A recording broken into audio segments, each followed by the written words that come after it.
और चलिए अब खबरों में आगे बढ़ेंगे, जहां इस वक्त की बड़ी खबर अमरवाड़ा विधानसभा उपचुनाव से जुड़ी हुई, जहां आपको बताते चले कि इसको लेकर प्रचार प्रसार तेज हो चुका है। आज अमरवाड़ा में होगा बीजेपी का कार्यकर्ता सम्मेलन, तो वहीं बीजेपी प्रदेश अध्यक्ष वीडी शर्मा सम्मेलन में शिरकत करेंगे।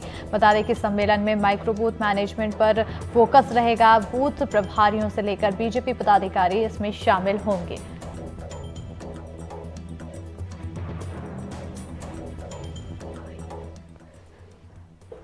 तो बड़ी जानकारी से आप सभी को रूबरू करा रहे हैं। आपको बताते चलें कि अमरवाड़ा को लेकर अब काफ़ी ज़्यादा दिलचस्प यहाँ पर सियासत देखने को मिल रही है। लगातार प्रचार प्रसार तेज हो गया है। ज़्यादा जानकारी के साथ हमारी सहयोगी अमृतांशी जोशी जुड़ चुकी हैं फोन लाइन पर। अमृतांशी, अमरवाड़ा काफ़ी दिलचस्प हो चुका है। जिस तरह से लोकसभा चुनाव के दौरान हमें यहाँ पर दिलचस्पी देखने को मिली, उतना ही इंटरेस्ट अभी भी यहाँ पर बरकरार है। तो देखिए, जाहिर तौर पर अमरवाड़ा की जो सीट है वो बेहद ही महत्वपूर्ण है और बीजेपी और कांग्रेस दोनों ही लगातार तमखम जोक रही हैं पूरा इस चुनाव को लेकर। आज बीजेपी के प्रदेश अध्यक्ष वीडी शर्मा, क्योंकि वो कुछ स्टार प्रचारक भी हैं और लगातार उन्होंने पूरे प्रदेश में चुनाव का जिम्मा संभाला है, चाहे लोकसभा हो या विधानसभा।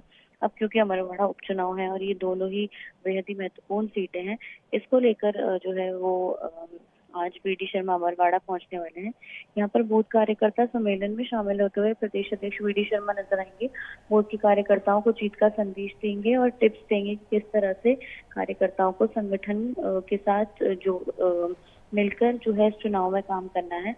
महत्वपूर्ण बात यह भी है कि अमरवाड़ा चुनाव कार्यालय का आज उद्घाटन किया जाएगा। तमाम जो बड़े नेता हैं छिंदवाड़ा के या क्षेत्र से जुड़े हुए, वो सभी इसमें शामिल भी होते हुए नजर आएंगे। यहाँ पर संगठन में कसावट की जो एक तरीके से हम कह सकते हैं कि टिप्स हैं वो दिए जाएंगे वीडी शर्मा की तरफ से।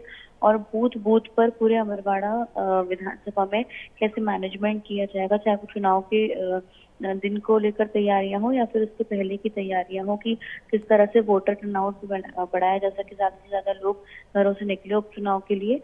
क्योंकि यहाँ पर शाह वर्सेस शाह का मुकाबला है, तो जो है वो दोनों ही काफी एक तरीके से हम कह सकते हैं कि जो कैंडिडेट्स हैं वो अपने आप में उनकी एक छवि जो है वो बतौर आदिवासी नेता बहुत अलग किस्म की है। तो कहीं ना कहीं इसको लेकर लगातार बीजेपी कोशिश कर रही है कि जिस तरह से लोकसभा में बीजेपी ने छिंदवाड़ा में जीत हासिल की, क्योंकि सारी विधानसभाएं कांग्रेस के पास थी और अब एक पर उपचुनाव हो रहे हैं, तो बीजेपी चाहेगी कि किसी न किसी तरीके से इस उपचुनाव को जीतने की कोशिश की जाए। जी बिल्कुल, जीतने की कोशिश के तहत लगातार प्रचार प्रसार तेज दिखाई दे रहा है और ऐसे में यहाँ पर सरगर्मियां भी बढ़ती हुई नजर आ रही है। अमृतांशी, अगर हम यहाँ पर मुकाबले की बात करें, कितना ज्यादा कड़ा मुकाबला इसको माना जाए?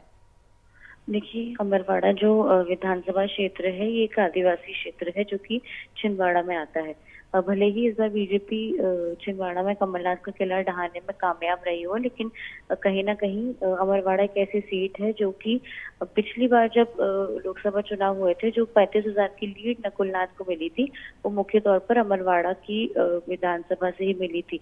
लेकिन उस वक्त जो कमलेश शाह थे वो कांग्रेस में थे और आदिवासी विधायक हैं और आदिवासियों का प्रभाव वहां पर काफी ज्यादा है, आदिवासी वोटर्स का।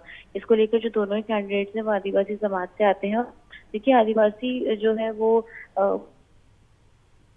वोट नहीं करते, वो बिल्कुल स्थानीय मुद्दों को लेकर ही हमेशा वोट डालते हुए नजर आते हैं। तो कहीं ना कहीं स्थानीय मुद्दों को लेकर ही चुनाव होगा, क्योंकि जो कमलेश प्रताप शाह है वो एक राजवंशी परिवार से आते हैं और जो दूसरे कैंडिडेट है कांग्रेस के, उनका भी एक आदिवासी समुदाय के जो धर्म है उससे जुड़ाव रहा है।